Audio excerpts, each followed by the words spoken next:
చేబోలు శ్రీనివాస్, ఛత్తీస్గఢ్ భిలాయ్ నుంచి వచ్చాను. నేను భిలాయ్ స్టీల్ ప్లాంట్లో సర్వీస్ చేస్తున్నాను.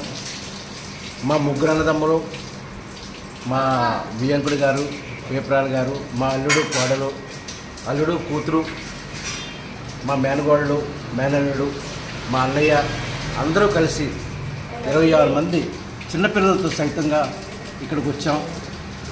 ఇక్కడ వచ్చిన విన్నాను, కానీ విన్న కన్నా ఎక్కువగా చాలా బాగా కనిపించింది మాకు. ఇక్కడ మా గురుగారు ఆశీర్వాదంతో మేము ఇక్కడ చాలా బాగా రూమ్లో ఉన్నాం. గిరి ప్రదక్షిణ చేసాం, స్వామివారి దర్శనం చేసుకున్నాం. నిన్న నైట్ భోజనం చేసాం. భోజనం చేశాక అనిపించింది అరుణాచల్ ప్రసాదం తినడం, ఈ భోజనం కాదండి, ప్రసాదం ఇది. ఇప్పుడు మళ్ళీ మధ్యాహ్నం భోజనం చేసాం. ఈ భోజనం అంటే నాకు ఎప్పుడు ఇలాంటి వంట మన ఇంట్లో కూడా తినలేం, అంత శుభ్రంగా ఉంది, అంత చక్కగా ఉంది. ఈ భోజనం తినే అవకాశం దొరికినందుకు మా గురుగారికి చాలా చాలా ధన్యవాదాలు. ఇలాంటి మా అరుణాచలం రావటం నాకు మొట్టమొదటిసారిగా వచ్చాను.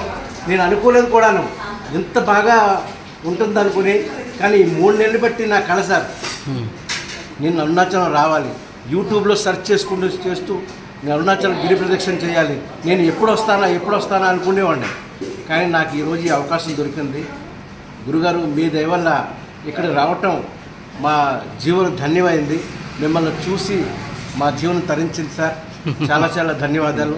Thank you sir. ఇదంతా ఇంకో మా జనార్దన్ గారు, ఇది మా శ్రీనగర్లో జనార్దన్ గారు అని ఉంటారు. ఆయన మాకు కొంచెం పరిచయం.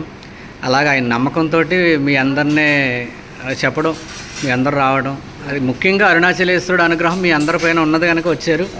అందున అరుణాచలంలో అన్నపూర్ణాశ్రమంలో విడిది చేయడం, భోజనం చేయడం అంటే మీ పూర్వజన సుకృతమే. ఈ మీరు భోజనం కాదు, ఇది నిజంగానే ఇది అన్నపూర్ణమ్మ తల్లి అనుగ్రహించినటువంటి భోజనం, ఈ ప్రసాదం అన్నమాట. ఇది చాలా తృప్తిగా, ఆనందంగా అందరూ ఆనందిస్తుంటారు. అలాగే ఎక్కడ ఉన్నటువంటి బిలాయిలో మిమ్మల్ని అనుగ్రహించింది అమ్మవారు. నాకు కూడా చాలా సంతోషం. మీ యొక్క వినయ విధేయతలకి, మీ అందరి పిల్లలకి నిజంగా బంధువుల్లాగా ఉన్నారు. ఇంకా చిన్నపిల్లలు వీళ్ళందరూ కూడా చాలా సంతోషం అండి. ఇలాగ మరొకసారి వచ్చి మన ఆశ్రమానికి ఇలాగే మీరు పదే వచ్చి ఆశ్రమానికి ఉండి కంపల్సరీ అరుణాచలేశ్వరుని దర్శనం చేసుకోండి. Thank you sir.